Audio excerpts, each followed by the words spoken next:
Hello friends, my new blog और आप लोगों का मेरे नए ब्लॉग में स्वागत है। मेरा फर्स्ट ब्लॉग है और मैं आपको अपने बारे में बताती हूँ। मैं अपने ससुराल में अकेली हूँ। मेरे हस्बैंड 2 भाई थे। एक मेरे देवर थे, वो अभी 3 महीने पहले एक्सपायर हो गए हैं। और मेरे हस्बैंड अकेले हैं और मेरी मम्मी है, मैं हूँ, मेरी एक छोटी सी बेटी है। मैं आपको बताती हूँ कि मतलब मेरे घर में क्या कैसे है, और मैं आपको सारा कुछ आपको ब्लॉग के थ्रू दिखाऊंगी। और मतलब मेरे देवर थे, उन्हें किडनी की प्रॉब्लम थी, और मेरे हस्बैंड हैं जो, उन्हें भी किडनी की ही प्रॉब्लम है। और मैं चल नहीं पाती हूँ, मैं हैंडीकैप हूँ। और मेरी सास हैं, वो बूढ़ी हैं, थोड़ी मतलब बुज़ुर्ग हैं। मेरी बेटी है। और मेरे घर में अब कोई ऐसा नहीं है जिसके मतलब हम लोग सब उन्हीं के सहारे थे।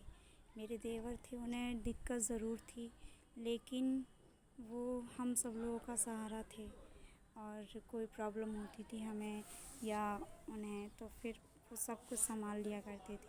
बट अब कुछ समझ में नहीं आता है, क्या कैसे होगा, क्या कुछ नहीं।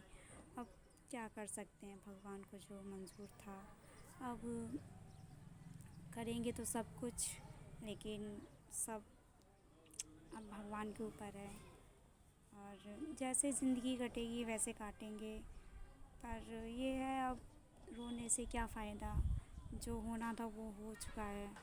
अब जो ज़िंदगी है उसे जैसे भी काटना है, हंस के काटो या रो के काटो, वो तो काटनी ही पड़ेगी। और मतलब यही होता है, मम्मी रोती रहती हैं, उन्हें समझाते हैं कि ज़्यादा ना रोया करो, आँखें ख़राब हो जाएंगी। पर लेकिन देखो, जब अंदर से कोई ऐसा काम होता है, जब उनकी याद आती है या फिर अपने आप रोना आ जाता है। और माँ तो माँ ही होती है, माँ का दर्द कोई नहीं समझ सकता। सब अपने आप को संभाल सकते हैं, लेकिन माँ नहीं संभाल सकती। क्या कह सकते हैं उनके बारे में। जिसका बेटा जाए, जवान बेटा, और जिसने कभी भी सुख ना देखा हो, और जब बुढ़ापे में सुख देखने की बारी आई तो बेटा भी भगवान ने उनका छीन लिया।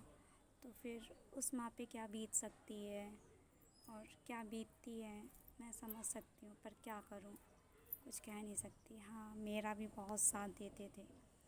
मैं ससुराल में जब आई थी तो मुझे ये लगता था कैसा ससुराल होगा, क्या होगा, मैं कैसे क्या करूँगी। लेकिन हमारे बबलू ने हमारा पूरा साथ दिया।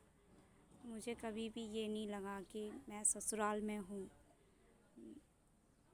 हर कदम पे मेरा साथ दिया, सब कुछ। और मेरे ससुराल वाले बहुत अच्छे हैं। अच्छों का गुजारा नहीं होता है ससुराल में, बट मैं ऐसी हूँ और मैं अच्छे से अपनी ज़िंदगी काट रही हूँ और काटती भी रहूँगी। सबका सपोर्ट है। बस अब क्या कह सकती हूँ। अब जो पढ़ाई कर रही हूँ कुछ समझ के कि शायद भगवान कहीं मेरी सुन ले, मेरी बेटी का भविष्य कहीं उज्जवल हो सके। पढ़ाई कर रही हूँ, बीटीसी कर रही हूँ। मैं फर्स्ट सेमेस्टर के एग्ज़ाम दिए थे, मेरे बबलू ने मुझे दिलवाए थे। पर अब उनका सपना था कि नौकरी करवाएंगे तुम्हें, और जब तुम्हारी नौकरी लग जाएगी तो फिर सब कुछ सही हो जाएगा, सब कुछ अच्छा हो जाएगा। जब मैं अपनी ससुराल में आई थी तब कुछ भी नहीं था, ऐसे कच्चा घर था सब कुछ। लेकिन बबलू ने हमारे लिए सब कुछ ऐसा कर दिया कि अब मेरे घर में कोई प्रॉब्लम नहीं है, मैं अकेली भी रह सकती हूँ। पहले पानी की परेशानी थी, लाइट की प्रॉब्लम थी, सब कुछ था, लेकिन अब ऐसी कोई प्रॉब्लम नहीं है। प्रॉब्लम ज़िंदगी में लगी रहती हैं, पर लेकिन हमने कभी ये नहीं सोचा था कि बबलू हमारे चले जाएंगे हम लोगों को छोड़ के। अब क्या कर सकते हैं, जो भगवान की मर्ज़ी होती है उसके आगे किसी की नहीं चलती है। चलो वो बातें छोड़ते हैं। आपको मैं दिखाती हूँ मैं कैसे चलती हूँ, आपको दिखाऊंगी ब्लॉग में मैं कैसे चलती हूँ, कैसे काम करती हूँ, कैसे सब कुछ हैंडल करती हूँ घर में, और सब मैं आपको दिखाऊंगी। अगले ब्लॉग में मिलते हैं। नमस्ते।